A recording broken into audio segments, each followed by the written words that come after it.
नमस्कार। आज हम आत्मनिर्भर भारत चौथे दिन का जो है वित्त मंत्री जी की तरफ से आप लोगों के ब्रीफिंग के लिए स्वागत करते हैं और मैं रिक्वेस्ट करता हूं कि आज की ब्रीफिंग मैडम शुरू कर दी जाए।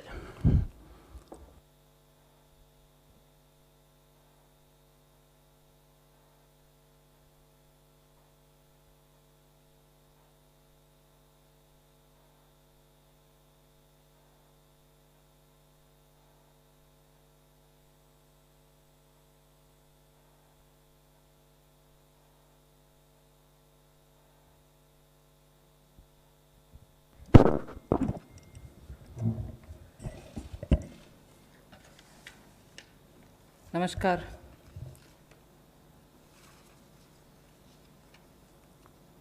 Today is the fourth day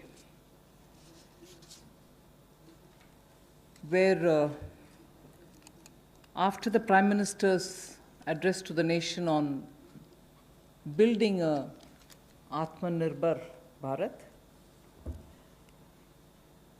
we have been announcing in several tranches the various steps that we want to take to give a stimulus, to help and to extend that little assistance which as a government we should and do it in time, and therefore we had a Pradhan Mantri Garib Kalyan package. Post that, we also ensured that people don't suffer with having to file their returns or comply with taxation and related things. So in stages, we've announced relief for the MSMEs, NBFCs, and so on. But importantly, Prime Minister had also said in building a self-reliant Bharat, we should prepare ourselves also for tough competition so that we become strong, we are able to be, first of all, self-reliant, and at the same time, be sure we are strong enough to face the challenges of the global value chains and also be ready to integrate. I repeat, when we talk of self-reliant Bharat, when we talk of Atmanirbhar Bharat, we are not looking inwards. It's not isolationist policy. It is certainly making India strong, making India rely on its strength and be ready to face the global challenge. Many sectors need policy simplification, whereby we can make it simpler for people to understand what that sector can provide for them, how they can participate in that sectoral related activities, bring in transparency in processes, and so on. So once we decongest sectors, we can also provide the necessary boost. That sector too will become strong enough and competent enough to provide the necessary boost for growth and employment. And as you all know, the Prime Minister has a very strong track record in taking up reforms, deep systemic reforms. I'll just highlight those reforms which are worth recalling. And on those reforms, it was public knowledge, and all of you all covered extensively the efforts that had gone to take everybody on board so that those reforms become everyone's reform. DBT, the direct benefit transfer. Today it's become very useful for us to be able to directly give money in the hands of people. GST, which had been pending for a very long time, all states were taken on board, and GST brought in one nation, one market. IBC, companies waited for decades to have their insolvency-related matters settled. Limited success was felt through the various other programs, schemes which existed, SARFAESI or BIFR and so on. Then the several steps which were taken for ease of doing business so that India becomes an attractive destination for investment. You also had the public sector banks reforms not only just infusing some equity, but also making sure that they become professionally managed, although they are public sector banks, and performing well, but still they needed to have more professionalism. So that was also, and giving independence for them, because that's an area in which I would take extreme pride to say, between 14 until today, you wouldn't have had one phone call going to any one of the banks saying, give this loan to my cousin or my whoever. No cronyism has been developed through the banks. Direct taxation reforms, Revenue Secretary is here. Most unexpected time, the country saw that a drastic step had been taken, drastic but in a favorable sense. Power sector reforms. Uday was a scheme which was brought in with a great sense of wanting to clean up that sector. It has its challenges, but it was a daring reform. Coal sector, and also water and irrigation. There are many such I can list, but Prime Minister Modi has been absolutely consistent in making sure reforms are taken up. So structural reforms are the focus of today's announcements. Today's announcements are focusing on structural reforms. The sectors in which these measures will be impacting are those sectors with these reforms which are going to be the new horizon for growth. And therefore, we see great potential in more investments which can be drawn with the reforms that we are announcing today. More production can be clearly marked, and certainly it will lead to a lot more employment possibilities.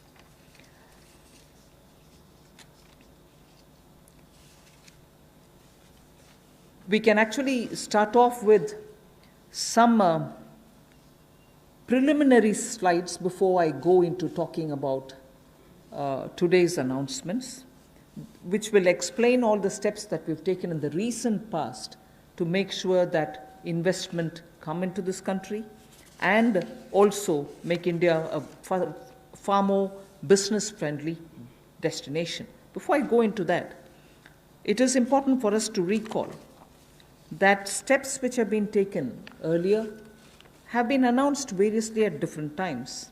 And because of the lockdown and because of COVID, I think time feels like as though it's been a long time since the budget was presented.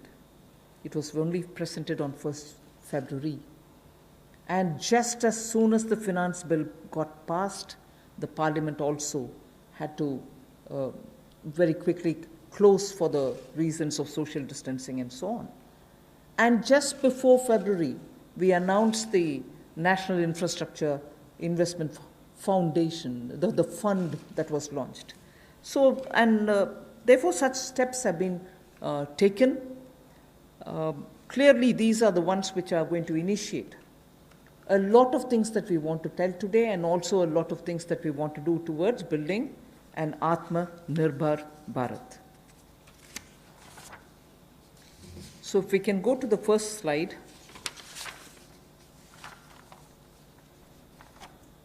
The policy reforms to fast-track investments. In the last couple of months, an empowered group of secretaries has been formed who also looked at project development, and project development cells were formed in various ministries. Ranking of states on investment attractiveness is also being worked out. This will make them compete for new investments, and promotion of champion sectors such as the solar PV manufacturing and so on, the advanced cell battery storage research. These kind of activities are also being given a priority. So for an Atmanirbhar Bharat and for Make in India, such steps are crucial, and we want to make sure that efforts which have been taken clearly give us the confidence that Make in India, which was launched at least 3 years back, as an initiative to change the mindset of people, to bring in new ways of doing business, to make sure that India becomes attractive on its strength, are all being received very well. So today, if I look at Make in India for Atmanirbhar Bharat, the foundation was laid earlier, And many investors have found that India's market, size of India's market, the aspirational middle class, the rule of law which prevails, and also making sure the talent pool which exists in India makes India an attractive destination for producing for India and also for producing in India and exporting from India. So that is exactly what has been shown here, and incentive schemes are being given for these champion sectors. So we need to clearly understand the purpose with which, when we talk of Atmanirbhar Bharat, it is on all these steps building India's strengths. The next slide would show you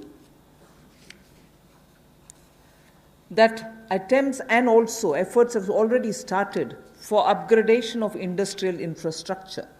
I'm saying all this because the reform steps that I'm going to announce will have all these also having a play in the various steps that we are announcing. Upgradation of industrial infrastructure is something which we need to talk about afresh, although industrial infrastructure, industrial land banks, and also clusters have been recognized long time back. But they're all somewhat being utilized, many of them lying unutilized.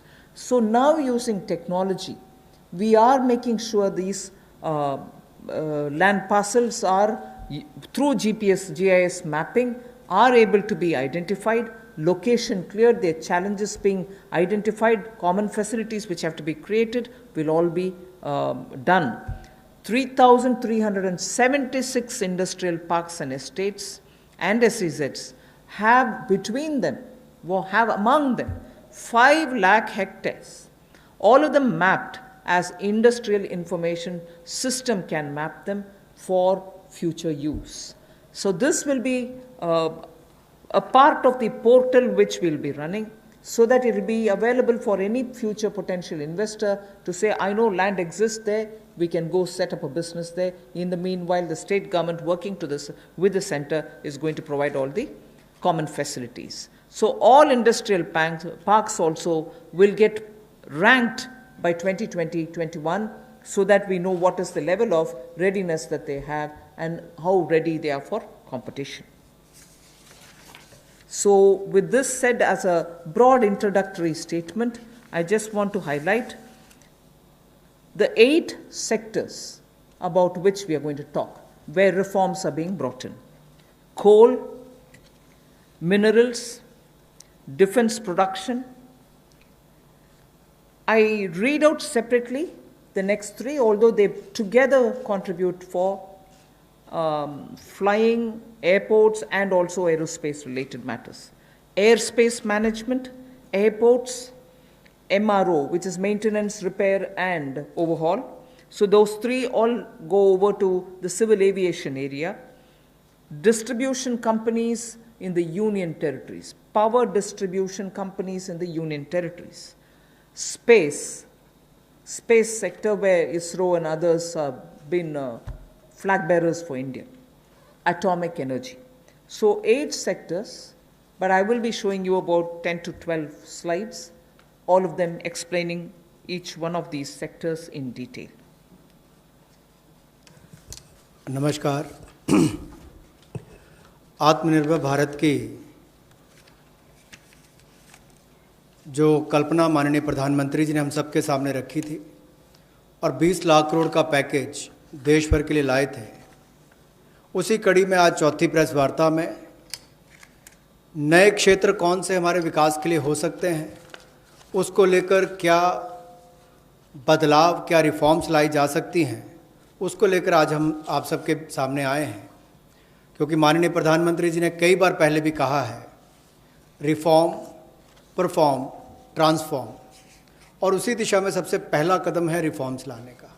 पिछले कुछ दिनों में MSME sector हो या agriculture sector हो, इनकी परिभाषाएं चाहे एमएसएमई की हो, ये एसेंशियल कमोडिटीज़ एक्ट की हो, एपीएमसी एक्ट की बात हो, इनको बदलने से ही इतनी पॉजिटिव बातचीत पूरे देश भर में हो रही है। एक सकारात्मक सोच इन दोनों वर्गों में देश भर के करोड़ों लोगों के बीच में चल रही है। एक नया क्षेत्र या बाकी नए क्षेत्र जिनकी माननीय वित्त मंत्री जी ने अभी बात कही कि 8 नए क्षेत्रों को लेकर आप सबके सामने आए हैं। ये भी कहा कि आत्मनिर्भर भारत को कड़ी प्रतिस्पर्धा के लिए तैयार रहना होगा, हर चैलेंज के लिए, चुनौती के लिए तैयार रहना होगा, और जहाँ जहाँ नीतिगत बदलाव चाहिए वहाँ वहाँ नीतिगत बदलाव लाने के लिए भी हम लोग तैयार हैं। अब इम्प्लीमेंटेशन की बात आती है, उसके लिए माने ही मोदी जी जाते हैं कि किस तरह से अच्छी इम्प्लीमेंटेशन पिछले 6 वर्षों में करके दिखाई, चाहे वो जीएसटी की बात हो, इंसॉल्वेंसी बैंक्रप्सी कोड की बात हो, जनधन योजना की बात हो, यूपीआई जैसे प्लेटफॉर्म बनाने की बात हो, हर गांव में बिजली और हर घर को राशन देने तक की कोविड-19 की स्थिति में बात हो। तो इसलिए इस सेक्टर्स में भी तेजी कैसे आए, फास्ट ट्रैक इन्वेस्टमेंट की कैसे हो, उसके लिए एम्पावर्ड ग्रुप ऑफ सेक्रेटरीज का गठन किया गया है, जो निजी निवेश की मंजूरी के लिए गति देने का काम उसमें से करेंगे ताकि उसमें सहायता मिल सके और आकर्षित हम विदेशी निवेश को कर सकें। प्रत्येक मंत्रालय में प्रोजेक्ट डेवलपमेंट सेल बनेगा जो ये तय करेगा कि किस क्षेत्र में निवेश आ सकता है, कौन निवेशक हो सकता है, इनसे बातचीत करेगा और राज्यों से और केंद्र से बात भी करेगा ताकि निवेश करने वाले को कहीं पर दिक्कत ना आए। एक तरह से हैंड होल्डिंग करने का काम यहाँ पर होगा। राज्यों की रैंकिंग भी होगी, उनकी कितनी अट्रैक्टिव पॉलिसीज़ हैं कि इन्वेस्टमेंट के लिए, यानी कि निवेश के लिए कितनी आकर्षित करने वाली उनकी योजनाएं हैं, उसके ऊपर डिपेंड करेगा उनकी रैंकिंग को। और नए चैंपियन सेक्टर्स को बढ़ावा देने के लिए, चाहे वो सोलर पीवी हो, इसकी मैन्युफैक्चरिंग की बात हो, या एडवांस सेल बैटरी मैन्युफैक्चरिंग की बात हो, इसके लिए भी जो भी इंसेंटिव देने होंगे वो भी हम लेकर आएंगे ताकि इन क्षेत्रों में भी बढ़ावा, ऐसे और कई क्षेत्रों में भी बढ़ावा मिल सके जो नए चैंपियन सेक्टर्स हैं। अब इंडस्ट्रियल इंफ्रास्ट्रक्चर की अगर बात करें, औद्योगिक बुनियादी ढांचे में उसके उन्नयन के लिए इस योजना को लाया गया है ताकि देश भर में जो लगभग 3,376 industrial park, industrial estate, SEZ, ये लगभग 5 लाख हेक्टेयर्स में फैले हुए हैं, और इन सब की जानकारी आपको औद्योगिक सूचना प्रणाली यानी कि IIS पर मिलेगी, जिसकी GIS मैपिंग की जाएगी ताकि निवेश करने वाले को कोई दिक्कत ना हो। जो उसको बाद में दिक्कत आती थी ज़मीन से जुड़े मुद्दों को लेकर, वो भी दूर होगी। ज़मीन की उपलब्धता भी 5 लाख हेक्टेयर के लगभग जो इंडस्ट्रियल हमारे स्टेट्स हैं या हमारे पार्क्स हैं उनमें भी जो होगी, उसमें उनको लाभ मिलेगा। और इसीलिए इस योजना में बदलाव भी लाया गया है। इसको मिशन मोड पर, चैलेंज मोड पर किया जाएगा ताकि ज़्यादा से ज़्यादा निवेशकों को ज़मीन जल्द से जल्द उपलब्ध राज्यों में करवाई जा सके, और इसके लिए कनेक्टिविटी में भी सुधार होगा और कॉमन इंफ्रास्ट्रक्चर जो है उसमें भी अपग्रेड करने का काम किया जाएगा। The first of the 8 sectors that I want to speak about is coal.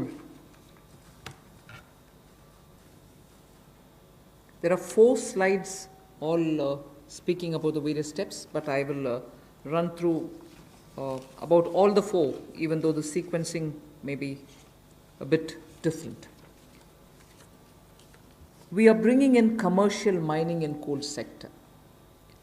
You know, coal, as all of you all know, coal is a government monopoly. That government monopoly is what is now being removed. Commercial mining of coal on a revenue sharing basis would help more coal availability and also more coal availability at market prices. So this will be far more efficient and more people can get to using it. Liberalized entries will be allowed for people to participate for a range of coal blocks, and for those who produce well before the deadline, incentives also will be given. But let's first understand, if India, which is the 3rd richest or which has the 3rd largest and 3rd large valued coal availability in its mines, in untapped mines, meaning it has the 3rd valuable deposit of coal, and we still import coal, and we still sometimes feel that the energy sector is suffering because raw material is not available, So, regulations are required. And this line, you would recall, I have said day before yesterday, I have also said yesterday, regulations are required when there is a shortage. But this country has got abundant coal, and we've been regulating it, suffocating it from producing ample quantity of coal which will be required by the industry. Economy can be benefiting from this kind of opening up. Of course, we are conscious that coal is not so environment friendly. So, in order to have coal converted into gas, we are providing incentive so that coal is also used, but the environment commitments of India are honored and we benefit from gasification of coal.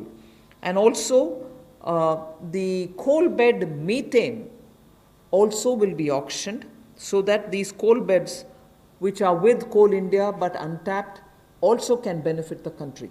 So the coal bed methane extraction also will happen through auctioning. 50,000 crores will be spent by Government of India for creating evacuation infrastructure, because after the coal is mined, brought to the pit head, you don't have enough right kind of infrastructure to have this mined coal evacuated from there. So 50,000 crores is being given to ensure that evacuation infrastructure is provided. So this is, in short, what is being done to bring in reforms in the coal sector.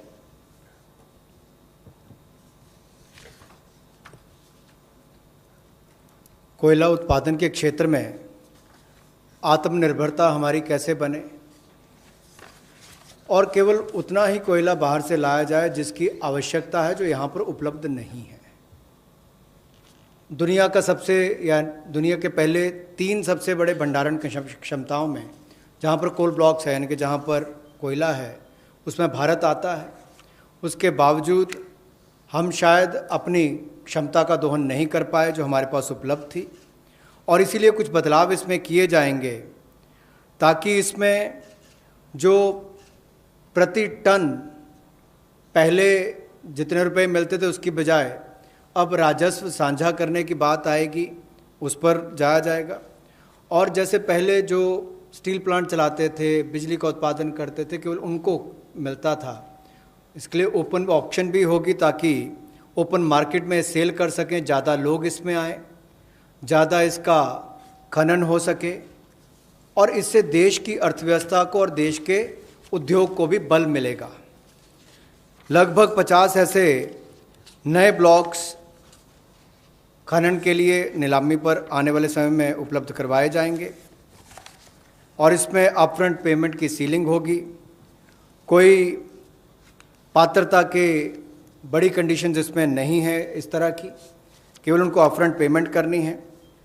और यही नहीं, इसके अलावा जो partially explored थे हमारे खदान, उनको भी देने का काम किया जाएगा ताकि उनका भी खनन और किया जा सके और उसका लाभ भी मिले। कहीं ना कहीं आंशिक रूप से ये जो अन्वेषण हुआ था, अब इसको निजी क्षेत्र को देकर जल्दी उसमें और लाभ मिल सकता है, और प्लेयर्स आएंगे तो खनन ज़्यादा हो पाएगा। और जो अपना समय से पहले खनन की प्रक्रिया को पूरा करता है तो उसको भी इंसेंटिवाइज करने का काम कुछ ऐसे प्रोग्राम्स के माध्यम से किया जाएगा। गैसिफिकेशन के लिए नई अलॉटमेंट्स की जाएंगी ताकि अलग अलग इसमें डाइवर्सिफाइड अपॉर्चुनिटीज़ मिल सकें उनको।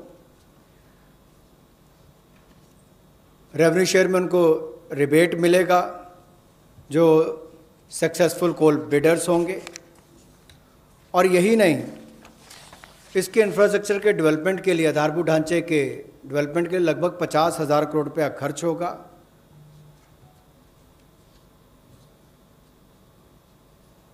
और ये जो कोल इंडिया लिमिटेड की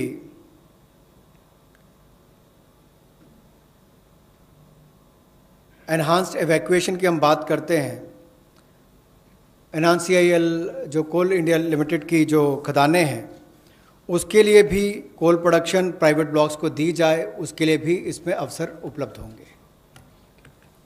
I move to mining of minerals. We spoke about coal all the while, now we talk about minerals. Minerals, the sectoral reform that we want to bring in order that we have a boost given for growth of the sector, better employment potential, and bring in state-of-the-art technology, is to now have a seamless composite exploration come mining come production regime.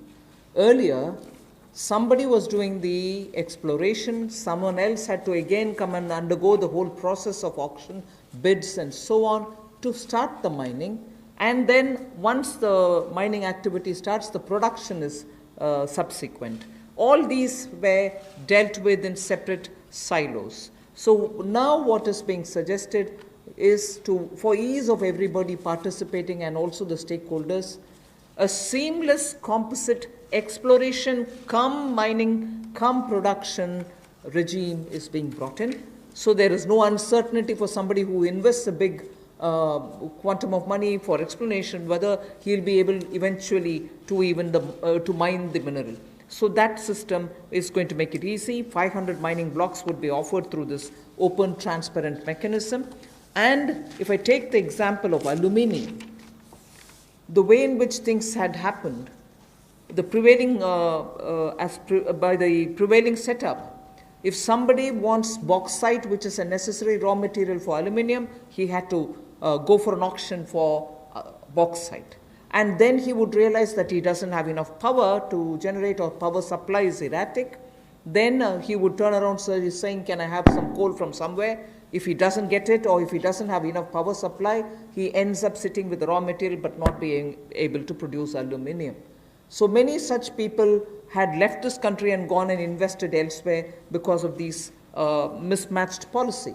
So what we are now taking the example of aluminium telling you is joint auction of the necessary two, like bauxite and coal, will happen so that it can enhance aluminium industry's competitiveness and will help aluminium industry now to reduce electricity costs, because they would be given the coal, they can gasify it and then use it, or use it in the other way. So that is one major step that we want to take in order that the mineral sector is better facilitated.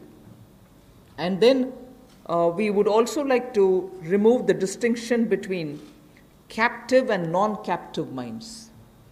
So that will also help in transferring of mining leases and sale of surplus and sale of unused minerals. So I've had a mine given to me, I've taken some mineral out of it, but later I've lost interest, I don't have the capacity anymore. The left unused mineral lies there, nobody else benefits out of it. So now we are permitting them to transfer the mining lease so that whoever is interested in using the rest of it, which has been kept there, meaning which is lying there unmined, they can also use it, so the country can benefit from it. Then the Ministry of Mines is in the process of developing a mineral index for different minerals. The process is ongoing. Then a rationalization of stamp duty, which is payable at the time of award of mining leases, is also happening. So these two slides have clearly told you about the various reform steps that we're taking in order that this country, which is rich in minerals, gets timely served by the availability of the minerals for the industries to benefit from. जहाँ कोयले वाले में पहले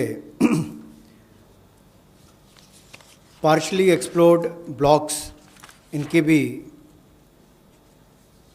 auction करने की option दी जाएगी ताकि उसकी एक्सप्लोरेशन भी हो सके और उसकी प्रोडक्शन से भी उसका लाभ लिया जा सके।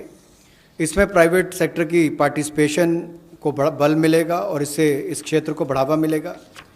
गैसिफिकेशन की जो बात की गई, इससे भी एक डाइवर्सिफाई करके क्लीन फ्यूल की तरफ जाने की बात अगर हम करें तो उसका भी लाभ मिल पाएगा। और इसमें भी लगभग इंफ्रास्ट्रक्चर की डेवलपमेंट के लिए 50,000 करोड़ रुपये का खर्च होगा। और यही नहीं, जो कन्वेयर बेल्ट वगैरह बनानी है रेलवे तक जाने के लिए, रेल हेड तक जाने के लिए 18,000 करोड़ रुपये का निवेश उसके ऊपर भी होगा, तो वो भी एनवायरनमेंट फ्रेंडली उस तरह के कदम उस पर उठाए जाएंगे, इससे भी उसको बल मिलने वाला है। और कोयले के क्षेत्र में एक बड़ा कदम है। कोल बेड मीथेन की जो बात करते हैं, उसकी एक्सट्रैक्शन के लिए भी उसमें उनको अधिकार दिए जाएंगे। और ईज़ ऑफ डूइंग बिजनेस में उसमें भी इसकी सिंप्लीफिकेशन और की जाएगी ताकि माइनिंग प्लान को छोटा किया जा सके। और 40% इसमें ऑटोमेटिक जो इंक्रीज़ है वो एनुअल प्रोडक्शन में देने का अवसर मिलेगा। और कंसेशन कमर्शियल टर्म्स में कहा जाए तो लगभग 5,000 करोड़ के इसमें वो भी होंगे। यही नहीं, इसके अलावा जो मिनरल सेक्टर में, खनिज क्षेत्र में आपने जो संरचनात्मक सुधार लाने की बात कही है, उसमें भी seamless composite exploration cum mining production regime की हम बात करते हैं कि इसको लाएंगे। और 500 माइनिंग ब्लॉक्स ये उपलब्ध करवाए जाएंगे। और इसमें भी बॉक्साइट और कोल मिनरल ब्लॉक्स, इसकी जॉइंट ऑक्शन हो, नीलामी प्रक्रिया हो, इसको बल दिया जाएगा ताकि जो एल्युमिनियम इंडस्ट्री है इससे उसको लाभ मिलेगा। अपनी बिजली की जो लागत आती है उसको कम करने के लिए भी, और एल्युमिनियम मैन्युफैक्चरिंग भी यहाँ पर ज़्यादा हो, इससे उसको बल मिलने वाला है। इससे जो हमारे खनन में उसको भी वृद्धि मिलेगी और रोजगार सृजन भी होगा। और state of the art technology का भी इसमें उपयोग हो पाएगा। जी, मिनरल इंडेक्स बनाने की एक बात हमने यहाँ पर की है, जिसको डेवलप किया जाएगा। और स्टैम्प ड्यूटी को रैशनलाइज किया जाएगा उस समय जब वो अवार्ड की जाएगी माइनिंग लीसेस, उस समय उनको कर दिया जाएगा। We now move over to talking about defense production.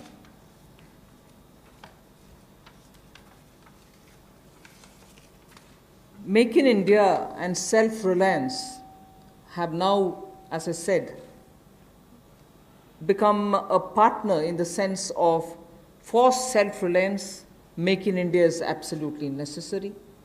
And particularly when you're talking about critical industries like defense, we need to be self-reliant where we really can be. Of course, armed forces require best of equipments. They need some of the latest technology-driven equipments. Some high-tech equipments are required, which have to be imported. They can be imported. And it continues. We are seeing very good latest weaponry coming also. But some of those which are being produced in India can be bought in India, and therefore we have now come to a conclusion that we shall notify. This is done with the consultation with the Department of Military Affairs. We shall notify a list of weapons and platforms which shall be not allowed for import, but we shall have them bought from India. So the import of this listed set of equipments shall not be allowed. They shall be banned. And every year this list will be increased because more capacities which come to be recognized, which meet the standards, which meet the defense standards, will be obtained from India. As they say, the defense is general staff qualitative requirements, the GSQRs for weapons and platforms will all be honored, but those list of items which get notified can only be purchased from India. Indigenization of some imported spares will also be given priority. For years we have been producing spares which are good enough for even those imported vectors, imported weaponry, imported platforms. Unless we are able to do that, the spares are also something which India probably can produce but are getting imported. So indigenization of imported spares. Then for all this, budget provision, a separate budget provision will also be given for domestic capital procurement. So this is going to be something with which the defense can make sure that their import bill can come down. This is done in consultation with the Department of Military Affairs, and this will be an important step towards making sure that Indian producers of defense equipments which are absolutely meeting with the standards which the armed forces would want will be purchased from India.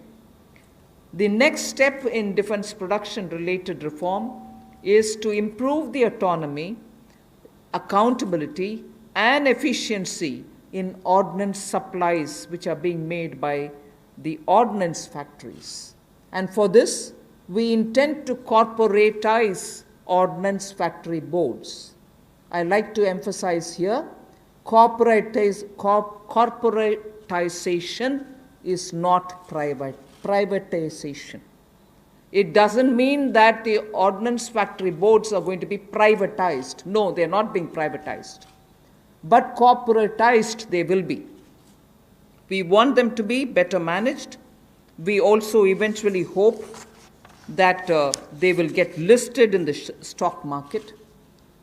Ordinary Indian citizens can also buy shares in them. And through that, we expect that the ordnance factory boards and their processes, decision-making, output, performance, all of them will be transparent for the Indian citizens. So ordnance factory boards will be corporatized, not privatized. I want to underline that, and I want media friends to please differentiate between corporatization and privatization. The next set of things about defense production is that FDI limits are being raised from 49% to 74%. Of course, it will have the security clearances and everything else, as always. And then we'll also have a mechanism established so that time-bound defense procurement processes happen. There will be a project management unit set up. Support will be given for contract management purposes.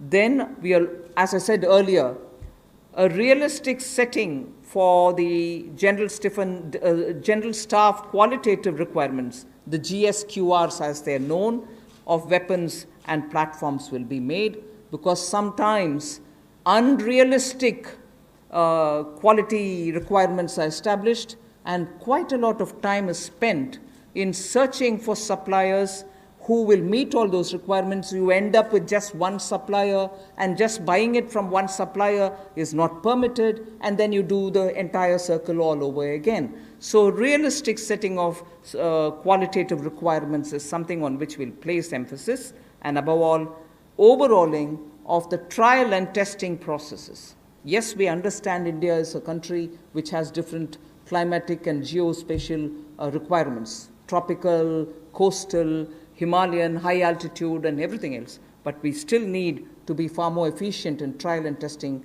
of procedures.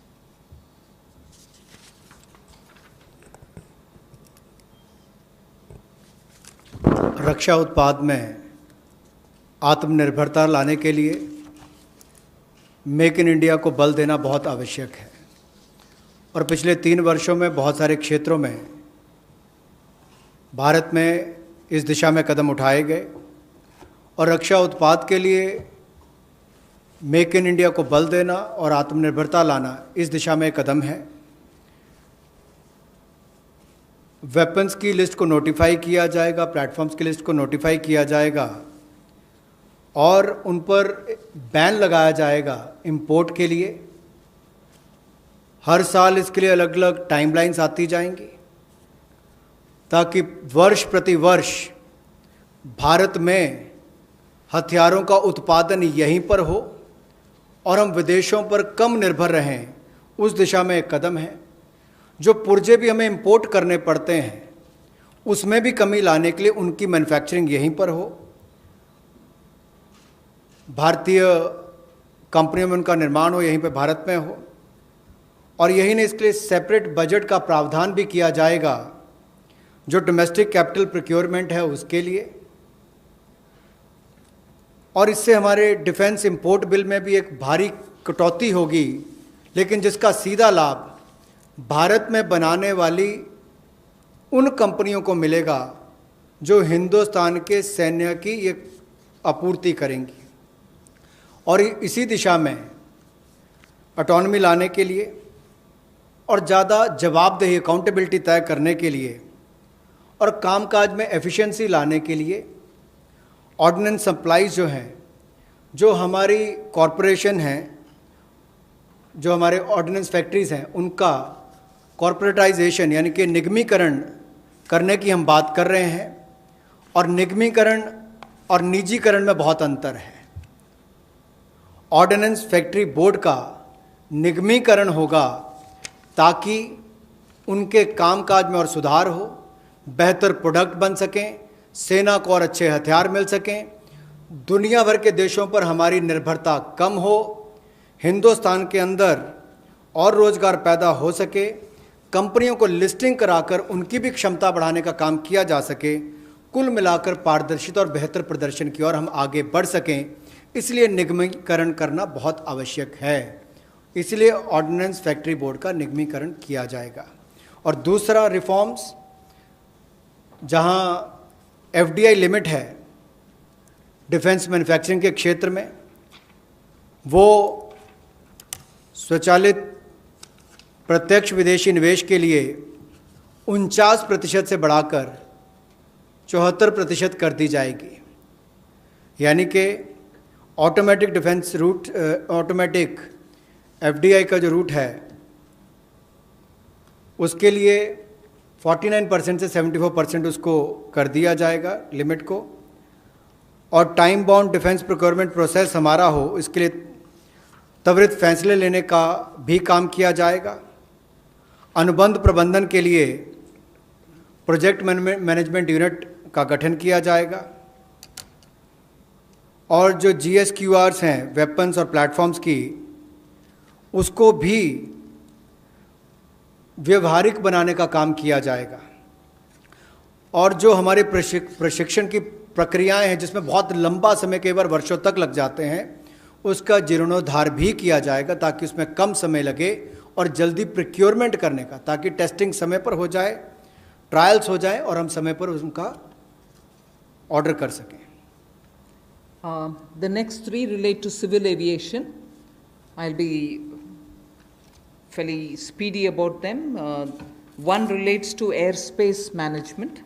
The next relates to PPP and airports which are being given for management and maintenance.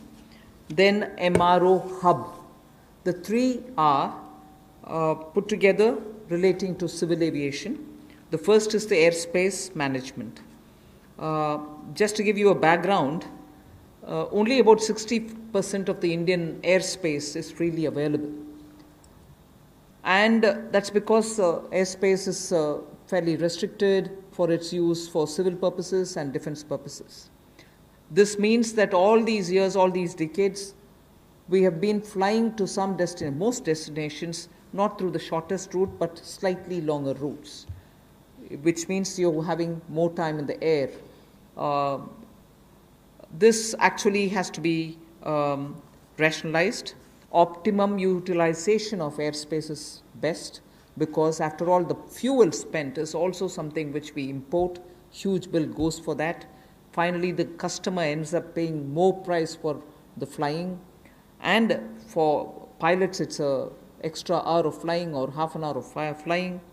Above all, if we are able to optimally utilize the airspace and reach quickly, every one of our time is saved, and therefore now rationalization is going to happen. We will be able to get to our destination at the shortest possible time, thus saving travel time, thus saving fuel, thus saving also the pilot's flying time. This is an environment-friendly step, but having very big implication on India's fuel import bill, and also for civil aviation, which in India has biggest potential in growth. Civil aviation is up for a big leap. So the airspace availability through which the flying time is influenced is going to be better. That is one. The second that I'd like to tell you about is 6 more airports are for auction, and the Airports Authority of India shall do it on public-private basis, PPP basis. Additional investments also are likely to happen by private players in about 12 airports, which they are already holding, for better world-class facilities to be brought in. So majorly, airports in India will become far more with better facility and customer experience. This has financial implications to the extent not so much for the budget, but the AAI, the Airports Authority of India, will get a down payment of 2,300 crores, and also the first and second rounds of investments are expected to get 13,000 crores. So this is one step which will at a time increase better facilities and also make our airports a lot more worthy experience for the passengers. The third in this, because it's all pertain to civil aviation, is making India an MRO hub. This was mentioned also in the budget. Maintenance, repair and overhaul of aircrafts is a big business. Most of the Indian aircrafts themselves go abroad to do their repair works, spend on parts there, and also come back for after the overhaul to India. But maintenance and repair and overall, India has all the capacities, manpower skills required, soft skills required, and also India can then be the center for many of the flights which go towards Southeast Asia, long distance to Australia, similarly westwards also. If we make sure that MRO's ecosystem is created in India, for which the tax regime has already been altered so that it favors setting up MRO in India, this is a major step that we want to make sure that India benefits from. And in this, not just civil aircrafts, but also defense aircrafts can also be benefiting from the MRO, which if we make India as a huge hub. Maintenance cost for all airlines will come down, and that again will have a ripple effect on the passengers. The travelers can probably pay less after that. So these are 3 put together reforms for the civil aviation sector. Civil aviation sector को लेकर जो 3 बड़े कदम हैं, हम सबको पता है समय की बहुत कीमत है और हर व्यक्ति के समय को बचाने का प्रयास किया जाए। इसके लिए हवाई क्षेत्र में, यानी कि जो हवाई जहाज से उड़ते हैं उनके लिए अगर कुल मिलाकर देखा जाए तो मात्र 60% भारतीय हवाई क्षेत्र जो है वो नागरिक विमानों के लिए उपलब्ध है। इसलिए भारतीय नागरिक विमानों को लंबे रास्ते लेने पड़ते हैं, जिसमें लोगों का समय भी जाता है, फ्यूल भी ज़्यादा कंज्यूम होता है। अब भारतीय हवाई क्षेत्र की इस पाबंदी को और सरल और जो हम सुगम बनाएंगे, जिससे नागरिक विमानों के लिए कम समय लगेगा और वो ज़्यादा दक्ष बन सकेंगे। मिलिट्री अफेयर विभाग के साथ समन्वय करके इसको 2 महीने के अंतर्गत सुलझा लिया जाएगा और अवसर उपलब्ध करवाए जाएंगे। इससे विमानन क्षेत्र को 1000 करोड़ रुपए का फ़ायदा होगा, जिससे सीधे तौर पर अगर आप देखें तो एयर टरबाइन फ्यूल वो बचेगा, तो हमारा इंपोर्ट बिल भी कम होगा, लोगों का समय बचेगा, एनवायरनमेंट बचेगा, पर्यावरण को बचेंगे और समय कम लगेगा। ये एनवायरनमेंट फ्रेंडली इनिशिएटिव भी हमारा है और एयर स्पेस की मैक्सिमम यूटिलाइजेशन भी हो सकेगी। दूसरा, हवाई अड्डों पर अच्छी सुविधाएं और कैसे मिले, इसके लिए वर्ल्ड क्लास एयरपोर्ट्स पीपीपी के माध्यम से, प्राइवेट पार्टनरशिप के माध्यम से कैसे हो। एयरपोर्ट अथॉरिटी ऑफ इंडिया ने ये सार्वजनिक निजी साझेदारी के तहत 6 में से 3 हवाई अड्डों का अनुबंध प्रदान किया है और इसमें से जहां पहले 540 करोड़ रुपया आता था प्रतिवर्ष, अब 1000 करोड़ रुपया आता है। और इसके अलावा एयरपोर्ट अथॉरिटी ऑफ इंडिया को डाउन पेमेंट भी लगभग 2300 करोड़ रुपए की मिलेगी। ये एनुअल रेवेन्यू जो 6 एयरपोर्ट्स का है, और 6 और एयरपोर्ट्स को आइडेंटिफाई किया गया है दूसरे राउंड की बिडिंग के लिए, इसका बिड प्रोसेस भी जल्द शुरू कर दिया जाएगा। अतिरिक्त निवेश जो हम इस प्राइवेट प्लेयर्स के माध्यम से देख रहे हैं निजी क्षेत्र में, ये 12 हवाई अड्डों में पहले और दूसरे चरण में लगभग 13,000 करोड़ रुपए का आएगा। 13,000 करोड़ रुपए का निवेश पहले और दूसरे चरण में 12 हवाई अड्डों में आएगा और 6 और एयरपोर्ट्स के लिए भी जल्द ही तीसरे राउंड में बिडिंग की प्रक्रिया, नीलामी की प्रक्रिया शुरू हो जाएगी। एक और क्षेत्र है जो मेंटेनेंस, रिपेयर, ओवरऑल की बात करते हैं। जैसे गाड़ियों की रिपेयर तो लोकली हो जाती है, लेकिन हवाई जहाज़ों का इंजन हो, बाकी स्पेयर्स हों, इसकी रिपेयर चाहे सिविल एविएशन के हों, नागरिक विमान हो या मिलिट्री के हों, उनमें से भी ज़्यादातर विदेश में जाकर रिपेयर होते थे। तो एक और हमारे यहाँ के लोगों का रोजगार के अवसर छिनते थे, दूसरा बाहर जाकर उनको मेंटेनेंस करवानी पड़ती थी। अब उसके लिए भी टैक्स रेजिम में बदलाव किए गए, उसमें एमआरओ का लिए इकोसिस्टम बनाया गया जिसको रैशनलाइज किया गया है। इससे लगभग जो 800 करोड़ से लेकर 2000 करोड़ रुपया 3 वर्षों में एयरक्राफ्ट के कंपोनेंट्स की रिपेयर के लिए या एयरफ्रेम की मेंटेनेंस के लिए जो खर्चा होता है उसमें भी बचत होगी और वो काम यहीं पर मिलना शुरू हो जाएगा हिंदुस्तान के अंदर।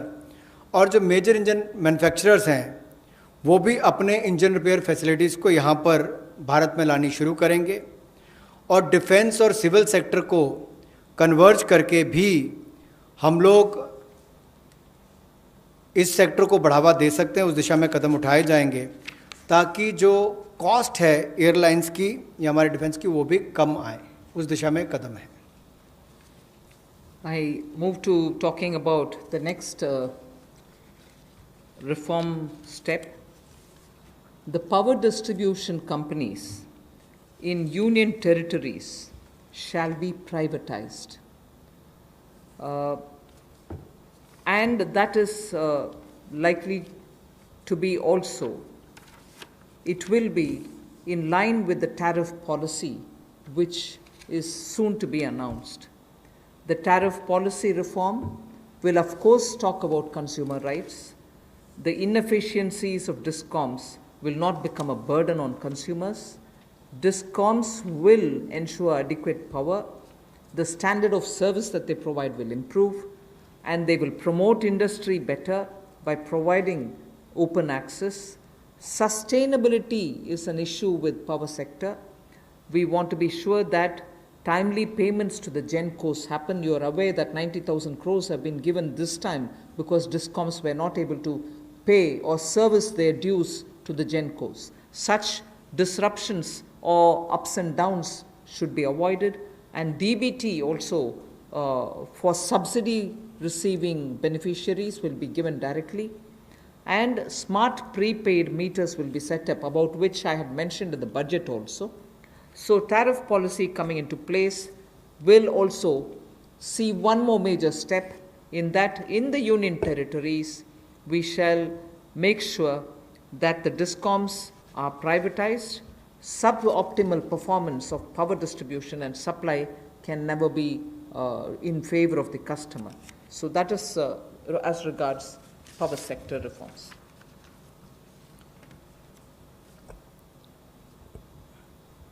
विद्युत के क्षेत्र में कुछ बदलाव किए जाएंगे, जहां पर सबसे पहले तो उपभोक्ताओं को उनके अधिकार, पर्याप्त बिजली मिलेगी और अप्रभावी बिजली कंपनियों का जो नुकसान है वो हमारे उपभोक्ताओं को नहीं झेलना पड़ेगा।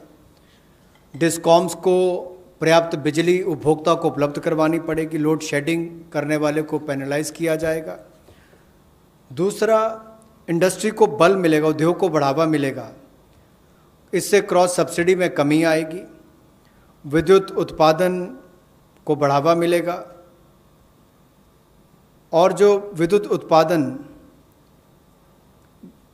करने वाली कंपनियां हैं उनमें भी प्रतिस्पर्धा बढ़ेगी और इनको चयनित भी उसी आधार पर किया जाएगा ताकि ये अच्छी सुविधाएं और सर्विसेज दे सकें। बिजली क्षेत्र में स्थिरता आएगी, इसमें कोई रेगुलेटरी एसेट्स नहीं होंगे और टाइमली पेमेंट जो है, समय पर जो पेमेंट है, जो पावर यानी कि बिजली का उत्पादन करने वाली कंपनियां उनको होंगी।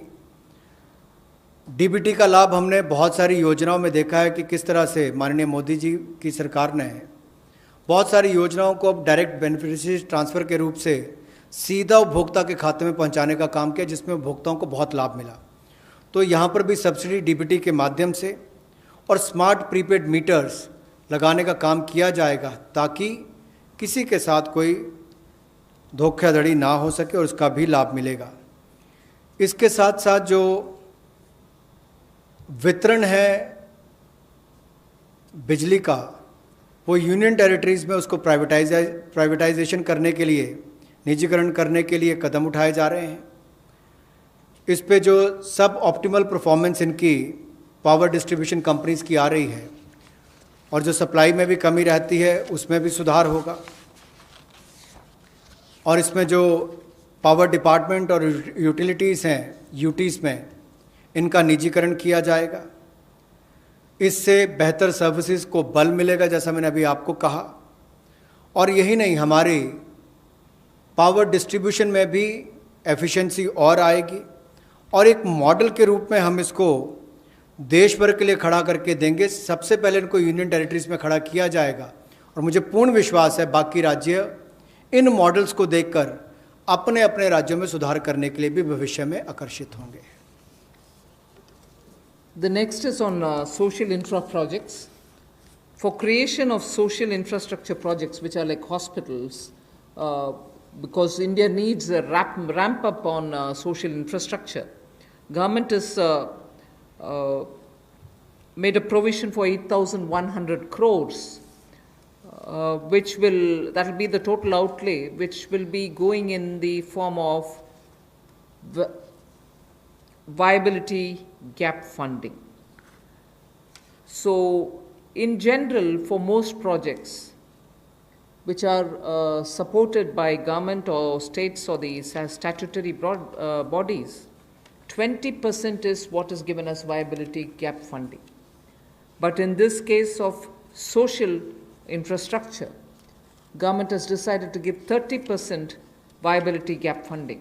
So the quantum is increased from 20 to 30%.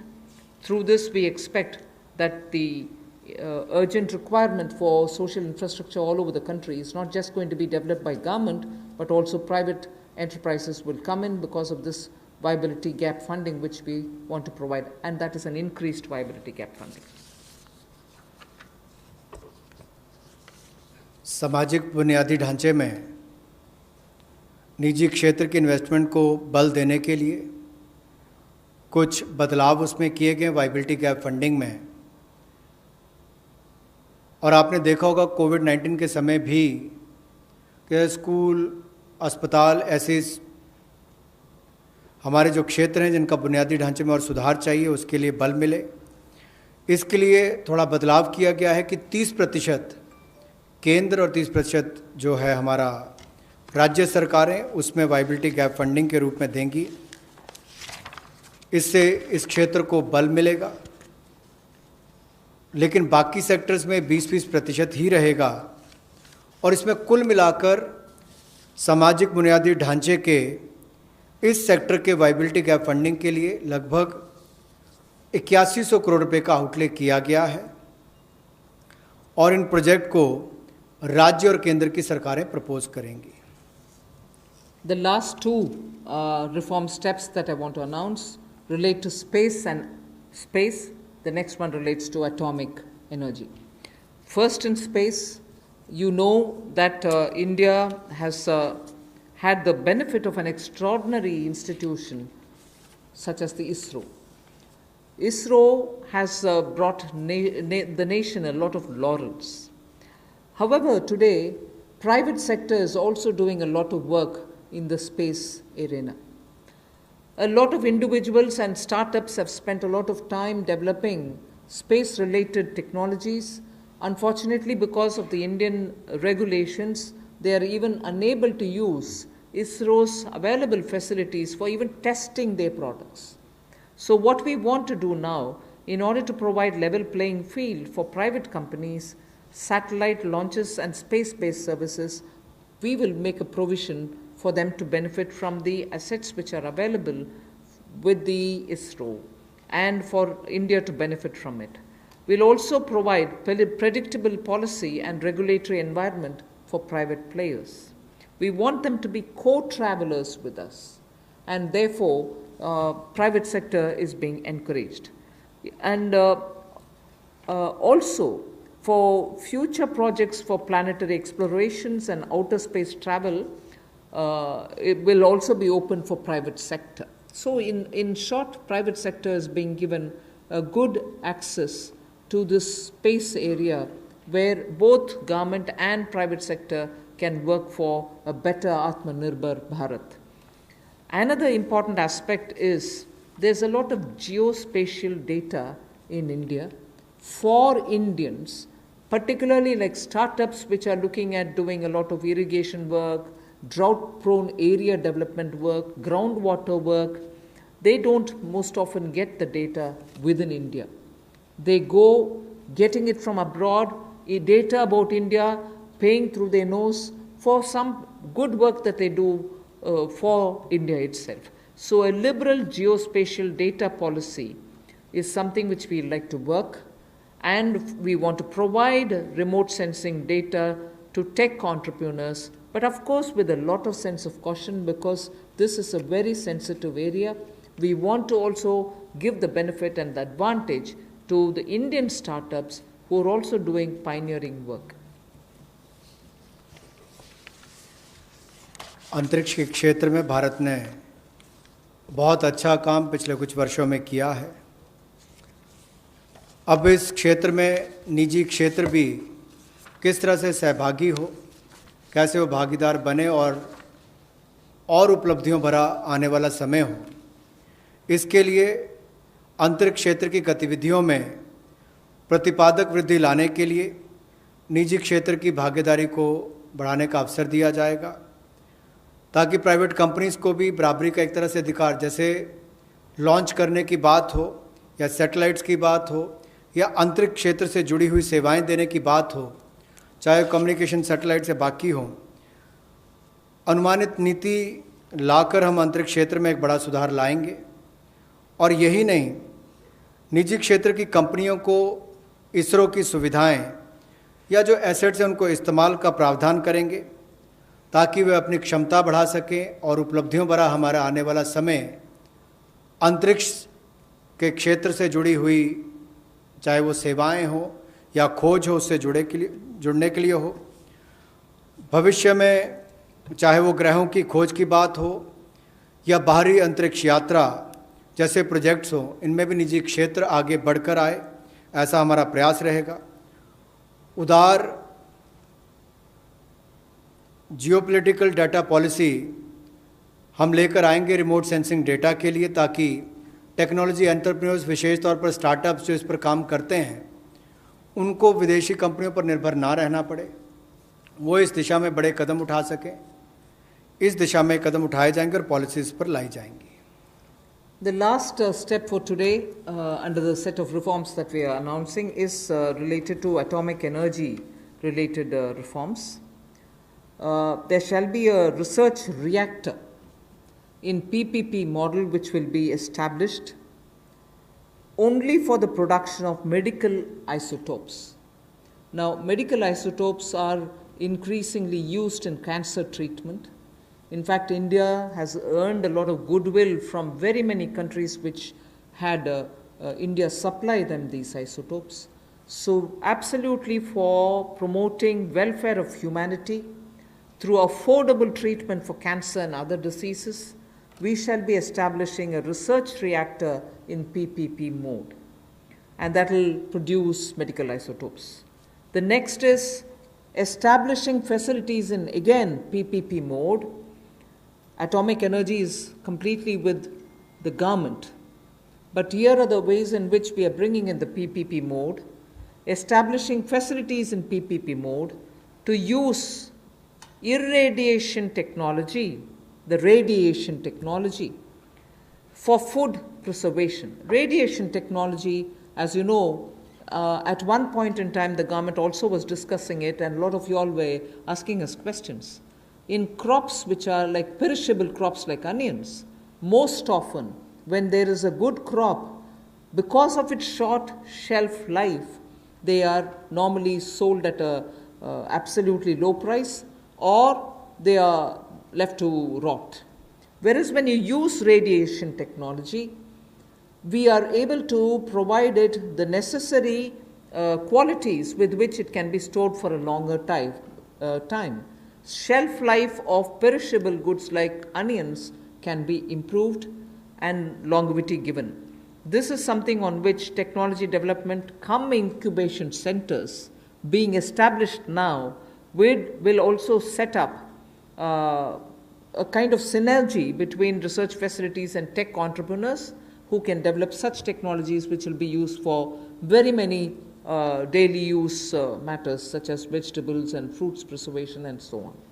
So this pertains to reforms in atomic energy, and that's my last slide. Atomic energy से रिलेटेड जो हमारी रिफॉर्म्स हैं उस पर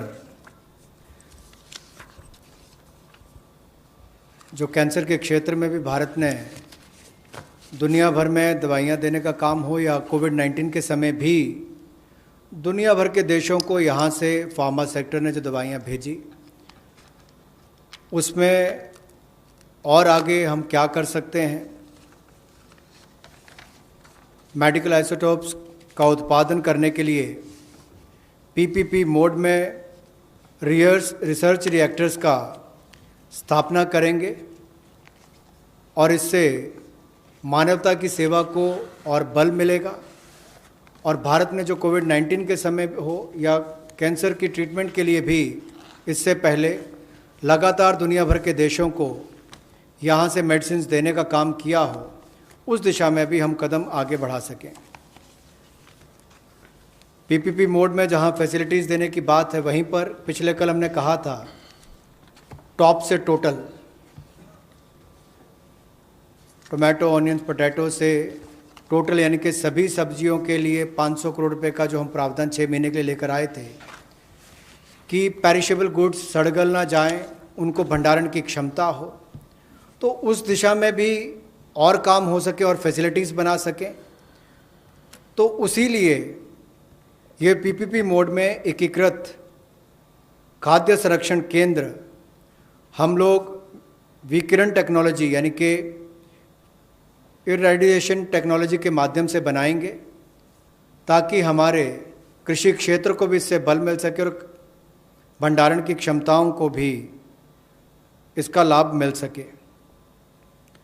इसके अलावा जो दुनिया भर में भारत के युवाओं ने स्टार्टअप्स के माध्यम से भारत का नाम रोशन किया है, दुनिया के अग्रणी देशों में भारत को लाकर खड़ा किया, ये भारत के युवाओं की एक बहुत बड़ी उपलब्धि है।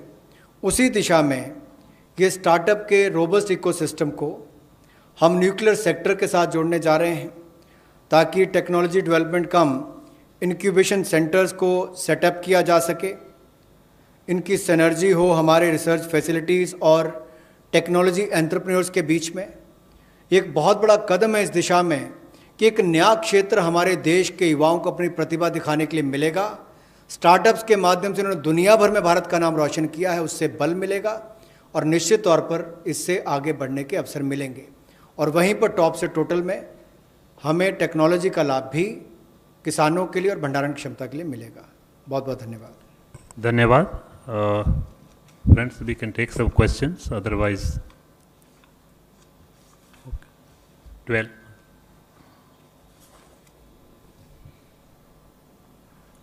Very good afternoon, ma'am. Sapna here from CNBC TV 18. Ma'am, 2-3 questions have come up on the sectors that which you have announced the reforms. So I'll start with the first one. 1 second, hang on. This is on. How soon will the government bring in amendments or reforms in the mining sector? Amendments, ma'am. Will it be via ordinance? When are they going to conduct? When is the conduct of the first commercial coal mining auction likely? And ma'am, similarly on the defense side, on defense FDI, access to modern technology is a condition for defense FDI above 49%. Now that FDI cap is being increased, will the condition of access to modern technology done away with for FDI up to 74%? these two questions. And ma'am, one broad question also that's doing the rounds. People are asking that, what about the demand side measures to contain the COVID pandemic, ma'am, the after effects? Thank you, ma'am. Well, I would only say on coal-related issues, when is the auction going to happen? When are you going to bring the, legislative amendments? Are you going to do it by ordinance? We intend doing it at the earliest. I do not want to get into details of when, how, and so on. But the intent has been very clearly expressed here. Action will soon follow. That's about coal. And defense production, defense FDI-related issues, the ministry concerned will come up with the detailed answers. Not just answers, but also the notification stating how that is going to work out. We've given broadly the items on which reform steps are being announced today. That's the second. And third, you said demand-related COVID by putting money in the hands of the people, by also creating environment through which investment and restoring the MSMEs to get back to doing business as soon as the lockdown either gives partly some kind of a protocol through which they can get back to business. We hope that people will get back to doing something and earn their living. So these are definitely also steps through which more money is in their hands.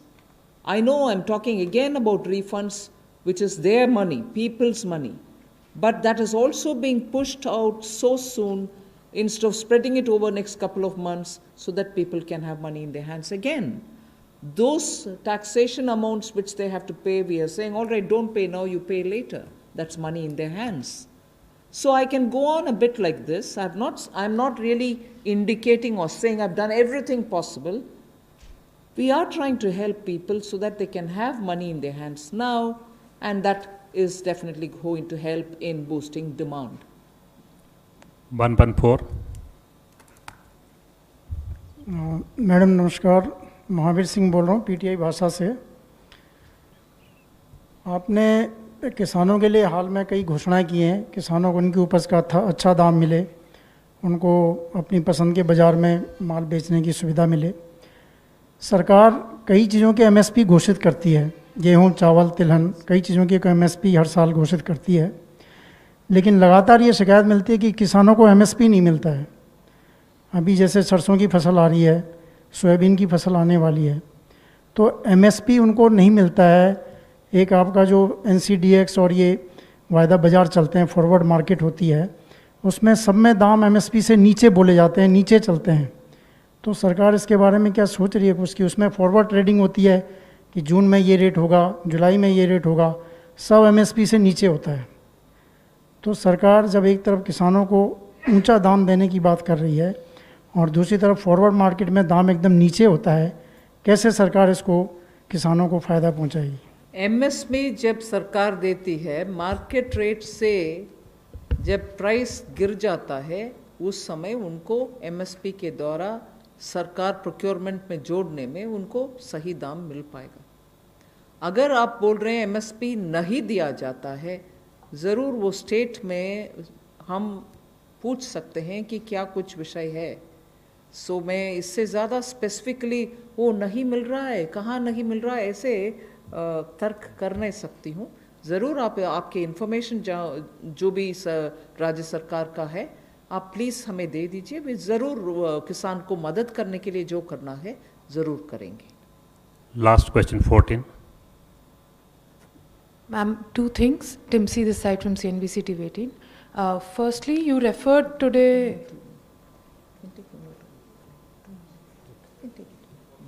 While laying out the reforms for the atomic energy and space. What else is there in store for startups in the reforms, in the various announcements that you've made so far? Does the MSME package that you had earlier announced, where 3 lakh crore rupee fund was announced, is that also applicable for startups? Of course. And secondly, you also spoke about the taxation benefits given to the MRO industry. Is it the GST reduction that was done recently that you are referring to, or is there something new under the taxation reforms, or reduced taxation is what you are wanting to say for the MRO industry? Okay. Yes, the provisions extended for MSMEs will also be applicable for startups. They are small. They can benefit from it. And on the MRO taxation, yes, Revenue Secretary, you can please. About the MRO, the issue, problem that MRO industry used to face is, because the aircraft could fly to any country in the world and get their repair and overhauling done. And India, we have a very, very promising civil aviation sector. So we want that the MRO industry should be located in India, and as much repair and other things should be done within the country. One problem that used to face is that the competitiveness in terms of GST. The GST rate used to be 18%. So in the GST Council meeting held on March 14th, the rate has been brought down to 5% with full input tax credit. And that is something, which the MRO industries, that will make the MRO industry very, very competitive. There were also some other issue where some foreign airlines, if they had placed some maintenance work to some other country and they had set up their unit inside India, they were also facing certain difficulty. That also has been taken care of. Madam, online question hai. Middle class is still expecting package for them. Will the middle class will also get a similar package which we have given to the agriculture sector and the farmers? This is a As and when we are coming up with the package, we are announcing. 33.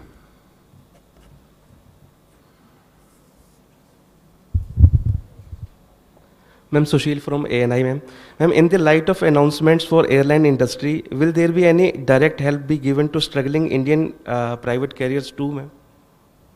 Well, as and when we have something to announce, we are announcing. So, 29, last question. Ma'am Monika ji business ma'am मेरा सवाल है कि जो middle class salaried लोग हैं specially जो tourism sector hospitality और aviation में हैं उनकी सैलरीज भी नहीं आ रही हैं अभी साथ ही वो इंस्टॉलमेंट पे कर रहे हैं तो क्या मॉरेटोरियम ड्यूरेशन बढ़ाने को कोई प्रपोजल है क्योंकि वो उसका बेसब्री से इंतज़ार कर रहे हैं हालांकि आपने एनुअल रिटर्न फाइलिंग में एक्सटेंशन दी है पर साथ ही उनको कुछ टैक्स रिलीफ मेजर्स वगैरह भी वो आपसे एक्सपेक्ट करते हैं ठीक है thank you ma'am friends there is important announcement कल आत्मनिर्भर भारत का जो लास्ट सेशन है 5वें वाला 4 बजे की बजाय मॉर्निंग में 11 बजे होगा so please note we will also send the invitation accordingly tomorrow Sunday we are having the media briefing at 11 o'clock here only so kindly join thank you very much